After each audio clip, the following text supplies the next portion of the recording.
पंढरपुरातील विठ्ठल सहकारी साखर कारखान्याला मोठा दणका बसलेला आहे। राज्य सहकारी बँकेकडून पंढरपूर इथल्या विठ्ठल सहकारी साखर कारखान्याचा साखर साठा ताब्यात घेण्याची नोटीस जारी करण्यात आली आहे। आजच्या वृत्तपत्रामध्ये ही नोटीस जारी करण्यात आलेली आहे। उपमुख्यमंत्री देवेंद्र फडणवीस आणि कारखान्याचे चेअरमॅन अभिजित पाटील यांच्यामध्ये या विषयावर चर्चा झाली होती आणि त्यानंतर सुद्धा नोटीस प्रसिद्ध झाल्यामुळे आता आश्चर्य व्यक्त केले जात आहे। अभिजित पाटील यांनी कारखान्याला मदत करण्यासंदर्भात नुकतीच देवेंद्र फडणवीसांची भेट घेतली होती। कारखान्यावर 442 कोटी रुपयांचं कर्ज आहे आणि त्या संदर्भातच अभिजित पाटलांनी देवेंद्र फडणवीसांची भेट घेतली होती। ही भेट सकारात्मक झाल्याचं सुद्धा अभिजित पाटलांनी सांगितलं होतं।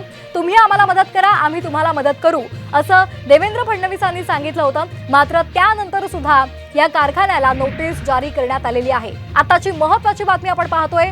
पंढरपुरातील विठ्ठल सहकारी साखर कारखान्याला मोठा दणका बसलेला आहे। राज्य सहकारी बँकेकडून पंढरपूर इथल्या विठ्ठल सहकारी साखर कारखान्याचा साखर साठा जप्त करण्याची नोटीस आता जारी करण्यात आलेली आहे। आजच्या वृत्तपत्रांमध्ये ही नोटीस प्रसिद्ध करण्यात आली आहे। उपमुख्यमंत्री देवेंद्र फडणवीस आणि कारखान्याचे अध्यक्ष अभिजित पाटील यांच्यामध्ये याच विषयासंदर्भात चर्चा झाली होती। मात्र त्यानंतर सुद्धा नोटीस प्रसिद्ध झाली आहे आणि त्यामुळे आता आश्चर्य व्यक्त केलं जात आहे।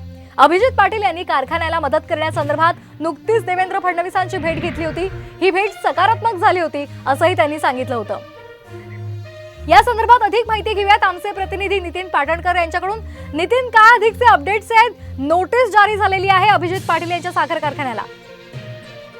बरोबर आहे, ही जप्तीची किंवा साखरेचा साठा ताब्यात घेतल्याची नोटीस राज्य सहकारी बँकेनं आजच्या वृत्तपत्रांमध्ये प्रसिद्ध केलेली आहे आणि बँकेनं यामध्ये म्हटलेलं आहे की 442 कोटी रुपयांचं कर्ज कारखान्यावर थकीत आहे आणि त्या संदर्भात कारखान्याची जी अचल मालमत्ता आहे जो की साखर साठा आहे, साधारणतः 15,000 क्विंटल टन एवढा हा साखर साठा आहे आणि 3 गोडाऊन मध्ये हा साखर साठा आहे तो जप्त करण्यात येत असल्याचं राज्य सहकारी बँकेनं म्हटलेलं आहे। आता या संदर्भातली नोटीस जारी झालेली आहे। आता यापुढे काय नेमकी कारवाई होणार हे पाहणं महत्त्वाचं ठरणार आहे। धन्यवाद आपण दिलेल्या या माहितीसाठी।